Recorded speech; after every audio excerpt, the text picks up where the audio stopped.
Certificate جو ہے وہ صحابہ کو دیا۔ دوسری بات قرآن میں ہی ہے کہ اللہ تعالیٰ نے لوگوں سے کہا، جب لوگ منافق قسم کے لوگ ایمان لائے، شو بازی، تو اللہ نے ان کے ایمان کو معیار بنایا کہ آپ ویسا ایمان لائیے جیسا یہ لوگ ایمان لائے۔ وَإِذَا قِيلَ لَهُمْ آمِنُوا كَمَا آمَنَ النَّاسِ، ایمان ویسا مطلوب ہے جیسا کہ یہ صحابہ لائے ہیں۔ تو گویا ان کے ایمان کو کرائٹیریا مانا، ان کے ایمان کو اللہ نے ایک معیار مانا، لہذا اس بنیاد پر صحابی کی فضیلت کا درجہ بہت زیادہ ہے۔ یہ جملہ تو نہیں کہہ سکتے ہیں کہ صحابی معصوم ہوتے ہیں۔ معصوم کا جو جملہ ہے، معصوم سمجھتے ہیں ان نوعیت ہو سکتی ہیں، لہذا صحابہ کے بارے میں ہم اہل سنت والجماعت کا یہ عقیدہ نہیں ہے کہ صحابی سے غلطی نہیں ہو سکتی، صحابی سے غلطی ہو سکتی ہے۔ فضیلت کی بنیادی وجہ کیا ہے؟ میں ایک باتیں آپ کے سامنے رکھ رہا ہوں۔ سب سے بڑی فضیلت تو یہ ہے کہ وہ اللہ کے رسول کے ساتھ رہیں۔ نبی کریم صلی اللہ علیہ وسلم کی جو پرسنالٹی تھی، نبی کریم صلی اللہ علیہ وسلم کی جو شخصیت تھی، بہت سے لوگ ایسے تھے کہ وہ صرف آپ کو دیکھتے رہتے تھے اور بیٹھے رہتے تھے اور اندر سے کیا ہوتے تھے؟ چینج ہو جاتے تھے۔ کسی کو تقریر کر کے ذریعے، کسی کو نصیحت کے ذریعے چینج کرنا، یہ تو ہوتا ہی ہے، لیکن اللہ کے رسول صلی اللہ علیہ وسلم کو دیکھ کر کے بھی لوگ کیا ہوتے تھے؟ اندر سے دیندار ہو جاتے تھے، اندر سے چینج ہو جاتے تھے۔ تو فضیلت کی جو بنیادی وجہ ہے وہ یہ ہے کہ انہوں نے اللہ کے رسول صلی اللہ علیہ وسلم کو اپنے سر کی آنکھوں سے دیکھا ہے، اور دیکھنے کے بعد ایمان لائے ہیں، اور ایمان لانے کے بعد اسی حال میں ان کا انتقال ہوا ہے۔ تو ساتھ رہنا، پھر آپ کے پیچھے سینکڑوں نمازیں پڑھی ہیں جس میں امامت رسول اکرم نے کی ہے، اور جب موقع پڑ گیا تو اللہ کے رسول کے حکم کے مطابق جنگوں میں شریک ہوئے۔ لہذا یہ ایک پہلا پوائنٹ ہے کہ نبی کی صحبت میں کی وجہ سے ان کی فضیلت ہے، نمبر ایک۔ نمبر دو، یہ بات جتنی کہہ رہا ہوں آپ اس کو بہت غور سے سنیں۔ جو دین ان کو معلوم ہو گیا کہ یہ دین کا کام ہے، یہ کرنا ہے اور یہ نہیں کرنا ہے۔ صحابہ کا جو دوسری بڑی فضیلت کی وجہ ہے کہ جان بوجھ کر کسی صحابی نے کبھی کوئی وہ کام نہیں کیا جو دین میں منع ہے۔ مثال کے طور پر ایک روایت حدیث میں ایسی نہیں آئی کہ کسی صحابی نے یہ کہا ہو کہ اللہ کے رسول میں نے آج جان بوجھ کر نماز چھوڑ دی ہے، اب بتائیے میں کیا کروں۔ 1,50,000 یا 1,40,000 جو بھی صحابہ کی تعداد ہو، صحابیات کی تعداد ہو، کسی بھی آدمی نے ایک مرتبہ بھی جان بوجھ کر ایک نماز نہیں چھوڑی۔ تو جس کو دین جان لیا، یہ نماز اس لیے مثال دے کہ کوئی حدیث ہمارے پاس موجود نہیں ہے، دین جس کو سمجھ لیا انہوں نے، جو حکم آ گیا کرنے کا وہ کرتے رہے، اور جو حکم آ گیا نہیں کرنے کا اس کو کبھی نہیں کیا۔ یہ دوسری بڑی بنیادی وجہ ہے صحابہ کی فضیلت۔ آپ اندازہ کر لیجئے، سب لوگ صرف نماز کا مسئلہ لے لیجئے نا، شاید اس میں کوئی بیٹھا ہو، شاید ناممکنات میں سے نہیں ہے، ممکن ہے، جو صاحب ترتیب ہو۔ صاحب ترتیب کیسے کہتے ہیں معلوم آپ کو؟ جس کی زندگی میں 5 نماز بالغ ہونے کے بعد نہیں چھوٹی ہو، وہاں سب صاحب ترتیب، یہاں ایک بھی نہیں، یہاں ایک بھی نہیں، اور وہاں ٹوٹل صاحب ترتیب، تو بہت بڑا فرق ہو گیا نا۔ اس لیے اللہ تعالیٰ نے کہا کہ رضی اللہ عنہم، اللہ ان سے راضی۔ تیسری وجہ، آپ نے دیکھا ہوگا جب الیکشن ہوتا ہے تو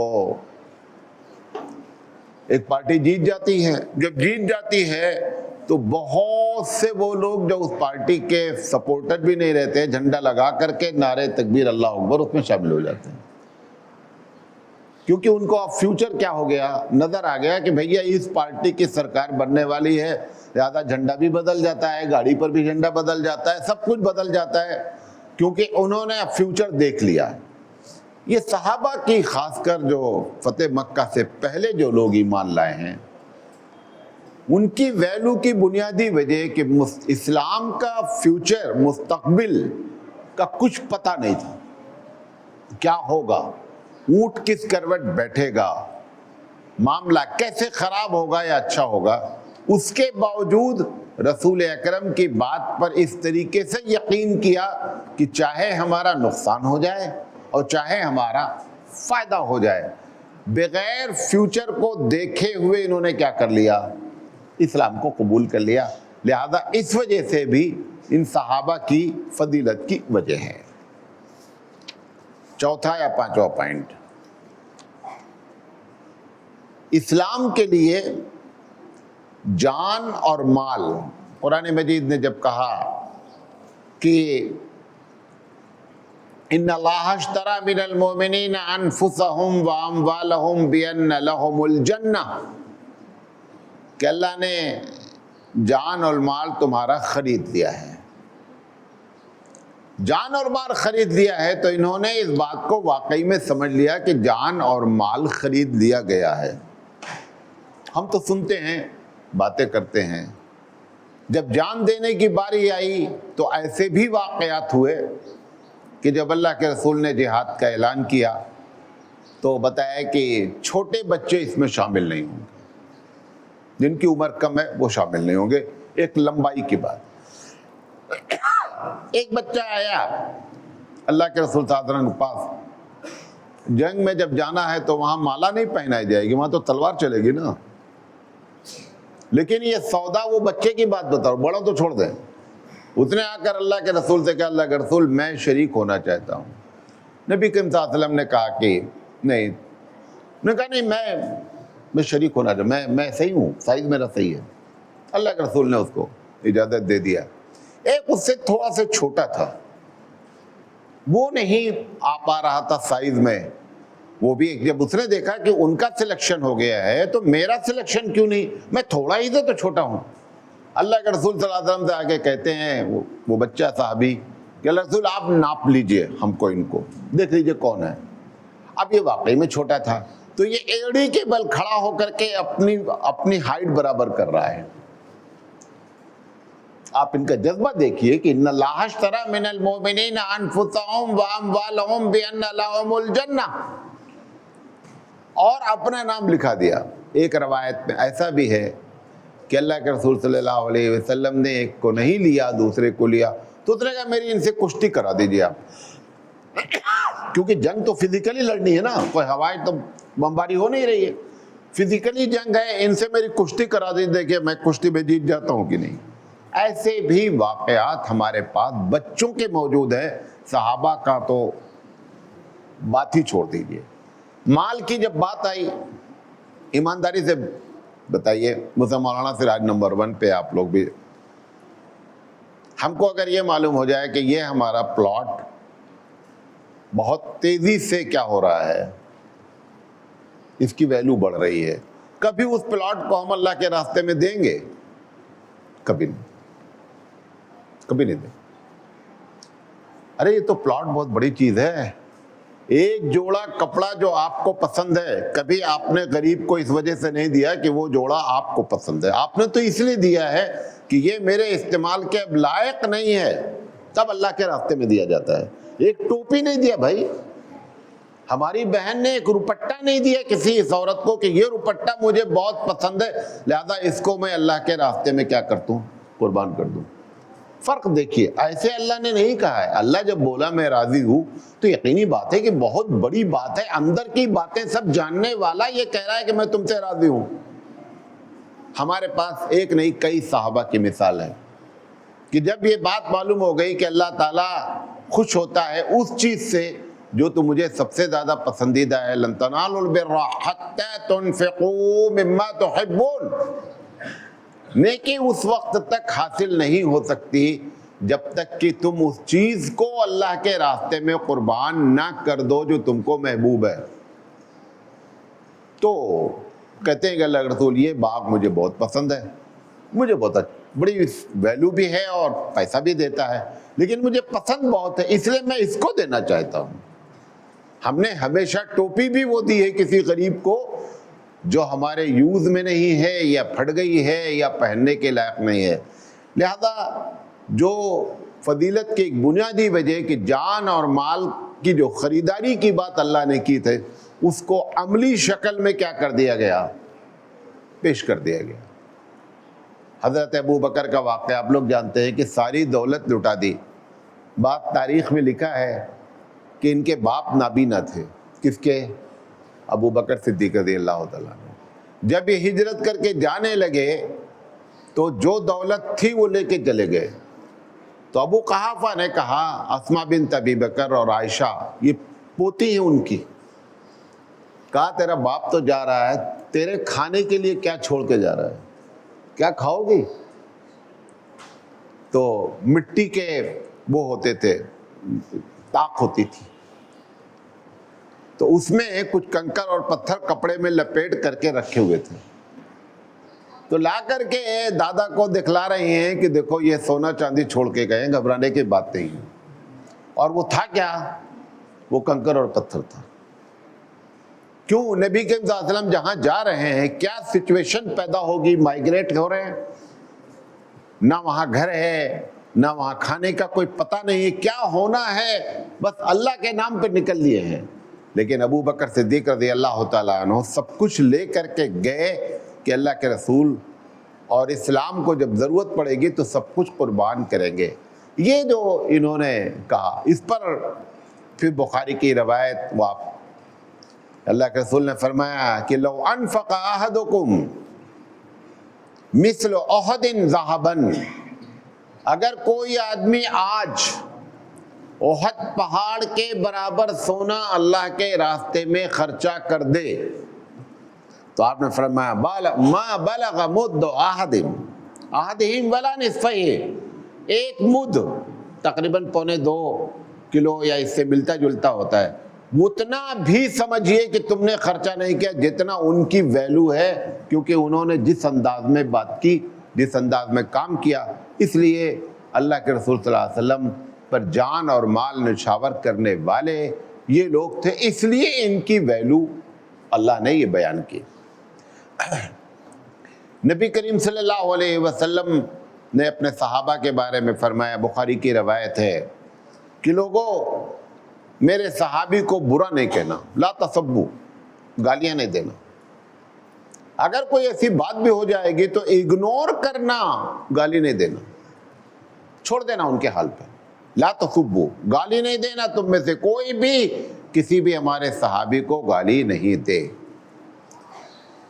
پھر آپ نے فرمایا ایک جگہ فرمایا کہ خیر الناس قرنی، بہترین زمانہ وہ ہے جو میرے ساتھ لوگ ہیں، یہ جو میرے پاس کمپنی ہے یہ اس وقت دنیا کی سب سے بہترین لوگ ہیں جو دھرتی پر بستے ہیں۔ ثم الذین یلونہم ثم الذین یلونہم، پھر اس کے بعد آپ نے فرمایا کہ اس کے بعد والے، پھر اس کے بعد والے، لیکن سب سے بہتر وہ لوگ ہیں جو میرے ساتھ ہیں۔ یہ اللہ کے رسول صلی اللہ علیہ وسلم نے جو ان کی فضیلت بیان کی، یہ بھی ایک بنیادی وجہ ہے جس کی وجہ سے صحابہ کی اتنی بڑی ویلیو ہے۔ پھر آپ نے فرمایا، بس اب یہ 5ویں یا 6ٹھی جو بھی ہوگی، ہم تک دین کیسے پہنچا؟ صحابہ کو اگر مائنس کر دیا جائے تو نہ تم نماز پڑھ سکتے ہو اور نہ روزہ رکھ سکتے ہو۔ جو کچھ دین پہنچا ہے وہ کس کے ذریعے سے پہنچا؟ صحابہ کے ذریعے سے پہنچا۔ لہذا صحابہ کے بارے میں ہمیشہ اچھی رائے رکھیں۔ کچھ علمی گفتگو ہوتی ہیں اور علمی گفتگو ایسی نہ کی جائے کہ آپ اس صحابی کے بارے میں آپ کے دل میں کیا ہو جائے؟ نفرت ہو جائے۔ کل کی بات ہے، صاحب بیٹھے ہوئے ہیں، ایک لیڈر کے بارے میں ان کا بڑا اچھا نظریہ تھا، دیکھیے کیسے کیسے نظریے بدلتے ہیں.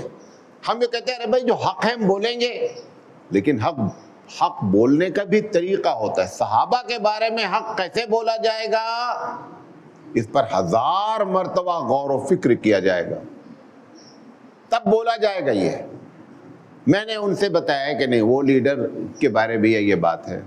اس کے 1 گھنٹے کے بعد انہوں نے کہا کہ میرا نظریہ بدل گیا ہے، میں اب ان کو اچھا آدمی نہیں مانتا ہوں. کیا پتہ چلا کہ اگر صحابی کے بارے میں آپ اس طریقے سے انگلیاں اٹھائیں گے تو جب حدیث اس کی تمہارے پاس آئے گی کہ ابو ہریرہ رضی اللہ تعالیٰ عنہ فرماتے ہیں اور ابو ہریرہ سے ہی تمہاری محبت ختم ہو گئی، تو اس حدیث پر عمل کرنا کیا ہو جائے گا، ایک بہت بڑا مسئلہ ہو. دین ہم تک جو پہنچا وہ کس کے ذریعے پہنچا، ان کے ذریعے. اگر آپ ان پر تنقید اس طریقے سے کر دیں گے، وہ چاہے معاویہ رضی اللہ تعالیٰ عنہ ہو یا ابو ہریرہ ہو، نتیجہ کیا نکلے گا کہ آپ ان سے مروی جب کوئی حدیث آئے گی تو وہ بات کیا کرے گی، کیونکہ اس نے اندر سے آپ کو کیا کر دیا، کھوکھلا کر دیا ہے. لہذا صحابہ کے بارے میں ایسی باتیں اگر علمی لحاظ سے معلوم بھی ہو جائیں تو پبلکلی اس بات کو نہیں کہنا چاہیے. یہ کوئی تبلیغ نہیں ہے، یہ کوئی تشہیر کے ذریعے ثواب نہیں ملے گا اگر ایسی بات ہوتی. ابھی ہم آگے بات کرتے ہیں. تو صحابہ سے ہم کو دین پہنچا. اس میں سب سے بڑی مزے کی بات یہ ہے کہ ایک صحابی بھی ایسا نہیں ہے جس نے ایک بات دین میں اپنی مرضی سے کی ہو. کوئی بات گڑھ کر کے اپنے مفاد کے تحت، اپنے نفس کے تحت، اپنی عقل کے تحت کوئی بات ایک بھی صحابی نے کبھی بھی روایت نہیں کیا. اسی لیے کہہ دیا ہمارے چاروں ائمہ نے، بلکہ جتنے بھی امام ہیں اہل سنت والجماعت کے جتنے بھی لوگ ہیں، کہ صحابی کلہم عدول. صحابی سارے کے سارے انصاف پسند ہیں. کس معاملے میں؟ دین کے معاملے میں.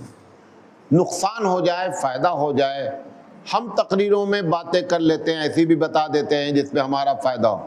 ان کی ذات کا نقصان ہو جائے، لیکن کبھی بھی انہوں نے دین کے معاملے میں کسی قسم کی کوئی ایسی بات نہیں کی. یہ بنیادی وجہ ہے جس کی وجہ سے صحابہ کی ویلیو ہے. اچھا، ایسا موبائل رکھے ٹائم ہی نہیں معلوم ہوتا ہے. اچھا، اب یہ جو بات میں نے جو ٹاپک رکھا کہ عظمت کیسے ہو، صحابہ کی عظمت کیسے کی جائے، اس کے چند عملی پہلو بتاتے ہیں آپ کو.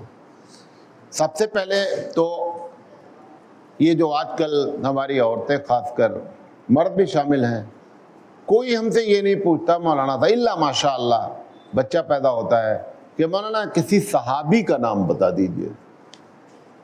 نیا نام، نیا نام. ہم نے کہا پہاڑ رکھ دو، نالا رکھ دو، کوئی نہیں رکھتا، ایک دم نیا نام ہے.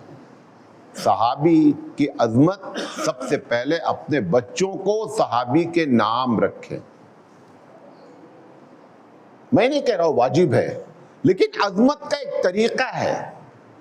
کم سے کم اگر نہ رکھیں تو کم سے کم عربی اچھے لفظ کے ذریعے نام رکھیں. ایسے ایسے نام رکھ رہے ہیں، اریان، پریان، معلوم نہیں. ہم لوگ عربی کے پڑھے ہوئے ہیں، وہ لفظ ہی نہیں ملتا، معلوم نہیں کہاں سے نیٹ سے نکالا. ہم نے کہا بھائی جہاں سے مان لو لفظ نکالا ہے، میننگ بھی وہیں سے نکال لے. بھائی ایک مرتبہ نہیں سوچتے ہیں کہ صحابی کے نام پر نام رکھا جائے.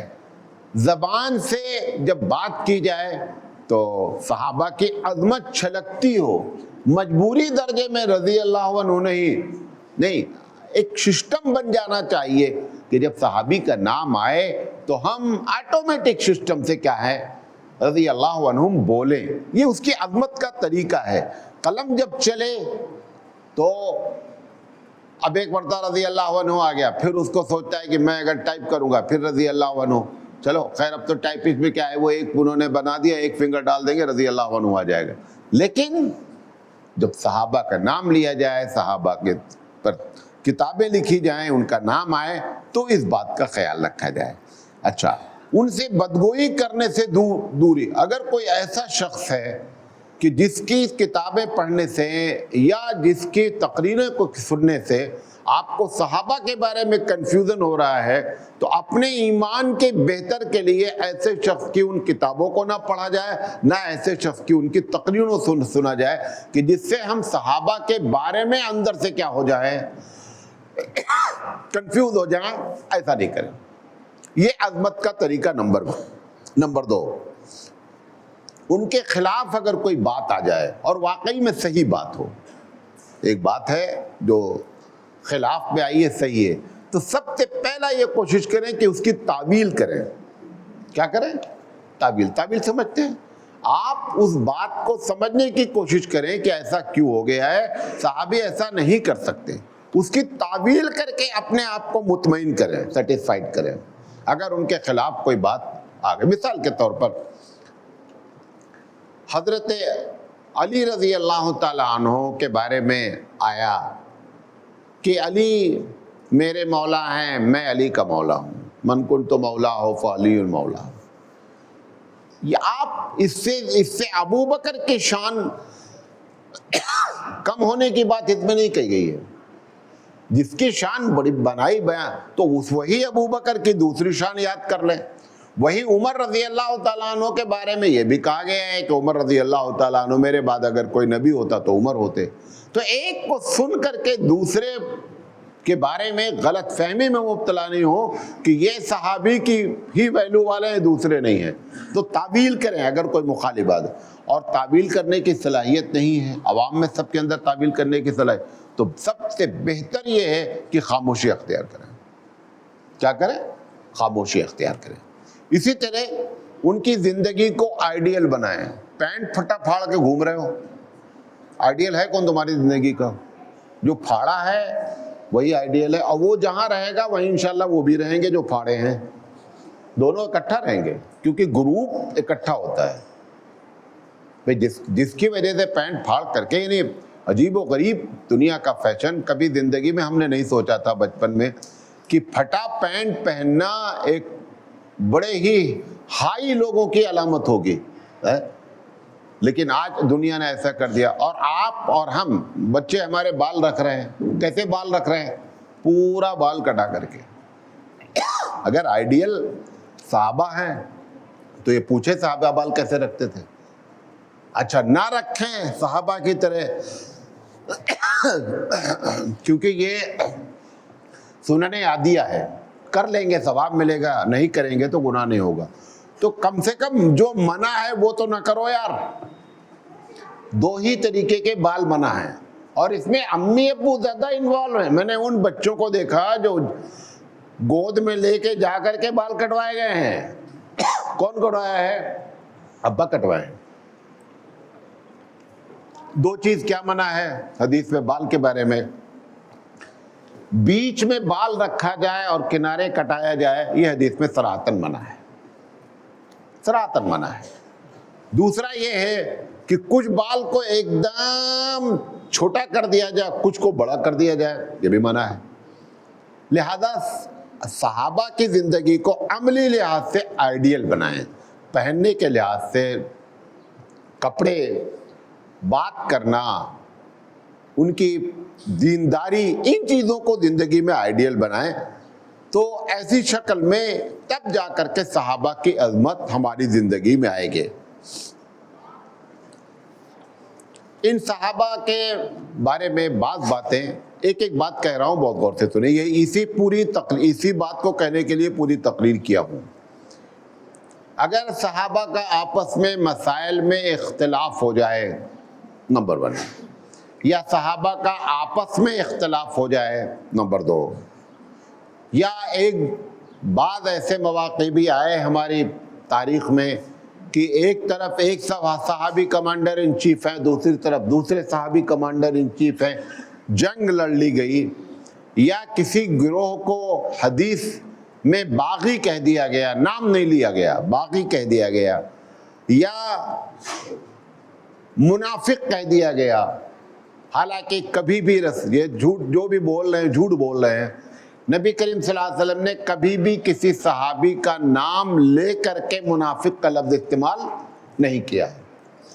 لیکن ایسے الفاظ اگر آ جائیں کہ جیسے ایک جنگ میں 1000 جنگ احد میں 1000 لشکر نکلا نبی کریم صلی اللہ علیہ وسلم کے ساتھ، اس میں عبداللہ بن ابی بن سلول یہ بھی ظاہری طور پر مسلمان تھا لیکن منافقین تھا، اور منافقین کا چیف تھا۔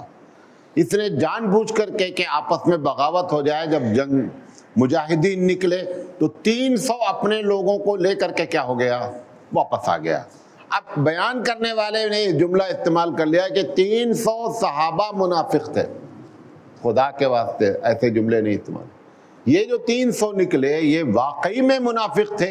یہ جیسے اسی لیے میں نے شروع میں 4 کیٹیگری بتائی نا، یہ کبھی بھی صحابی کی لسٹ میں داخل ہی نہیں تھے 300 لوگ جو عبداللہ بن ابی بن سلول کے کہنے پر کیا ہو گئے، نکل گئے۔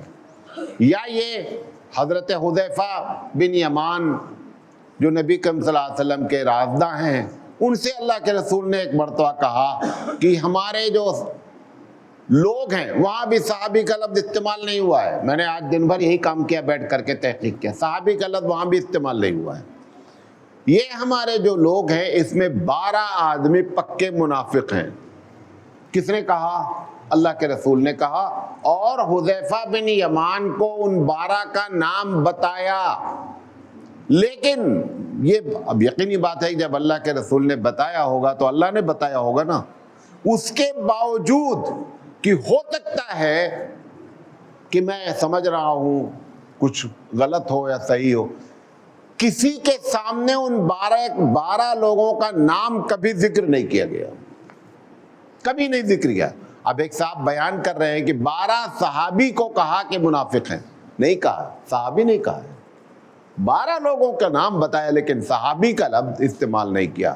اور دوسری بات، اگر نبی کے زمانے میں یہ جو آج ٹیکنیکل لفظ ہے صحابی کا، یہ نبی کے زمانے میں اس طریقے سے یہ ٹیکنیکلی طور پر استعمال نہیں ہوتا تھا، بلکہ صحابہ، اصحاب اور صحابی ان تمام تینوں لفظوں میں مراد تھا میرے ساتھ میں رہنے والے لوگ۔ میرے ساتھ قرآن مجید میں بھی کہا وَمَا صَاحِبُكُمْ بِمَجْنُونَ، کہ یہ تمہارے ساتھ جو محمد صلی اللہ علیہ وسلم ان کو بھی صاحب کہا گیا ہے۔ تو اس معنی میں صاحب استعمال کیا اللہ کے رسول نے، اگر ثابت ہو جائے کسی ضعیف حدیث سے۔ صحیح حدیث میں کبھی حضور نے یہ بات کہی نہیں ہے کہ میرے صحابہ میں 300 منافق، میرے صحابہ میں 12 منافق، کبھی نہیں کہا ہے۔ یا یہ کہ حوض کوثر والی حدیث میں اللہ کے رسول نے، بخاری کی وہ روایت ہے، جا کر کے جس کے جی چاہے دیکھ لے، وہاں پر بھی بیان کرنے والے نے کہا کہ جب حوض کوثر پر پانی پلائیں گے تو کچھ لوگوں کو پانی سے روک دیا جائے گا۔ اللہ کے رسول صلی اللہ علیہ وسلم کہیں گے کہ یہ میرے صحابہ ہیں، آپ ان کو پانی سے کیوں روک رہے ہیں؟ اللہ کے رسول نے وہاں بھی صحابہ کا لفظ استعمال نہیں کیا ہے، وہاں بھی صحابی کا لفظ استعمال نہیں ہوا ہے۔ اللہ کے رسول نے کہا یہ میرے لوگ ہیں، یعنی یہ مسلمان ہیں، چمک رہا ہے ان کا چہرہ، وضو کیا انہوں نے، ان کا ہاتھ چمک رہا ہے، یہ مسلمان ہیں، لیکن صحابی کا لفظ وہاں بھی استعمال نہیں کیا گیا ہے۔ لہذا اگر کبھی ایسا ہو جائے صحابی کا لفظ آ بھی جائے تو پھر ایسی شکل میں آپ کا رویہ کیا ہونا چاہیے؟ میں 5 باتیں بتا رہا ہوں، یہ 5 باتیں آپ صحابہ کی عظمت کے لیے، صحابہ ہماری زندگی کی ایک بہت بڑی کڑی ہے دین کو سمجھنے میں، لہذا یہ 5 باتیں 5 پوائنٹ میں نقل کر رہا ہوں، اس کو آپ غور سے سنیں۔ سب سے پہلی بات ہے کہ آپ سے ان کے بارے میں قیامت میں سوال نہیں ہوگا کہ آپ نے معاویہ اور علی رضی اللہ تعالی عنہما کی جنگ میں آپ نے ایک کو باطل کیوں نہیں کہا، یہ سوال آپ سے نہیں ہوگا۔ قیامت میں آپ اس کی چنتا کریں جو سوال آپ سے ہونا ہے۔ یہ سوال صحابہ کے آپس کی جو باتیں ہوئی ہیں اس کے بارے میں آپ سے سوال نہیں ہوگا، تو آپ اپنے آپ کو ہلاکت میں نہ ڈالیں، وہ سب بخش دیے جائیں گے، آپ پھنس جائیں گے فری میں۔ لہذا پہلا مشورہ ہے۔ دوسرا کہ جو کچھ ایسی باتیں ہوئی ہیں، معاویہ رضی اللہ تعالیٰ عنہ، حضرت علی رضی اللہ تعالیٰ عنہ میں جنگ ہوئی ہے، یہ ایک اجتہادی غلطی ہے۔ اجتہادی غلطی سمجھتے ہیں، ایک ہوتا ہے فطری غلطی، ایک ہوتا ہے بالارادہ غلطی کر دینا جان بوجھ کر کے، ایک ہوتا ہے اجتہادی غلطی، جیسے بعض فقہا کے سامنے مسئلہ آتا ہے، قرآن حدیث میں مسئلے کا ذکر نہیں رہتا ہے، وہ ایک جواب دے دیتے ہیں، وہ جواب کیا ہوتا ہے؟ غلط ہوتا ہے۔ اللہ کے رسول نے فرمایا کہ اگر اجتہاد میں فقیہ نے کوئی بات کہہ دیا اور غلط کہہ دیا تو بھی اس کو ایک ثواب ہے، لہذا اس کو اجتہادی غلطی مان کر کے اپنے آپ کو مطمئن کرنے کی کوشش کریں۔ یہ بالارادہ دشمنی میں غلطی نہیں ہوئی ہے، اجتہادی میں غلطی ہوئی ہے، لہذا اجتہاد کی غلطی اللہ معاف کرتا ہے، لہذا آپ کو پکڑنے کی کوئی ضرورت نہیں ہے۔ یہ نمبر 2 مشورہ۔ تیسرا کہ جب صحابی یا اصحاب کا لفظ آئے تو اس کو لغوی معنی میں لے۔ لغوی معنی کا مطلب کیا؟ ساتھی کے معنی میں لے، وہ صحابی کے معنی میں نہیں لے۔ جو صحابی آپ سمجھتے ہیں، جس نے رسول کو ایمان کی حالت میں دیکھا اور ایمان کی حالت میں انتقال ہوا، اس کو لغوی معنی میں لے گئے۔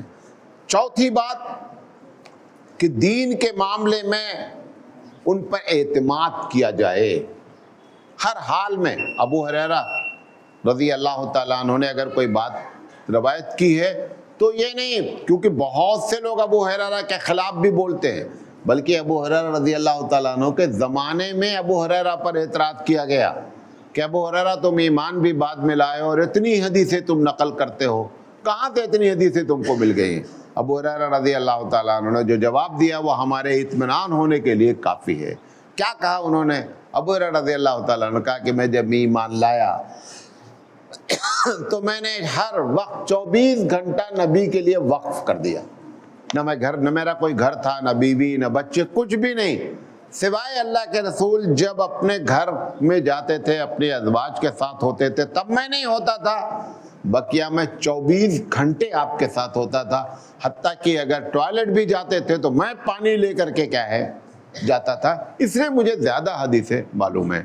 تو صحابہ پر اعتماد کیا جائے اور اپنے دل کو یہ مطمئن کیا جائے کہ اگر کہ لفظ صحابی نام لے کر کے کبھی بھی اللہ کے رسول نے کسی صحابی کو منافق نہیں کہا ہے۔ نمبر 2، صحابی ہمارے منافق ہیں یہ بھی کبھی زندگی میں نہیں کہا ہے۔ وہ 12 آدمی کو صحابی کہو یہ بھی زندگی میں نہیں کہا ہے۔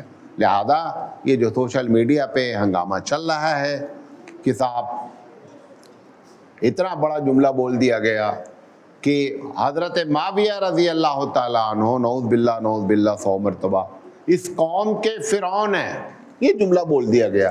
لہذا اس قسم کی باتوں میں سب سے پہلی بات تو کوشش کریں کہ آپ کی ہماری علمی صلاحیت کم ہے، بے مطلب ان چیزوں میں پڑھنے کے بجائے اپنی حفاظت فرمائیں اپنے ایمان کی۔ اللہ تعالیٰ سے دعا ہے کہ اللہ تعالیٰ کہنے سے زیادہ عمل کرنے کی توفیق عطا فرمائے۔ وآخر دعوانا الحمدللہ۔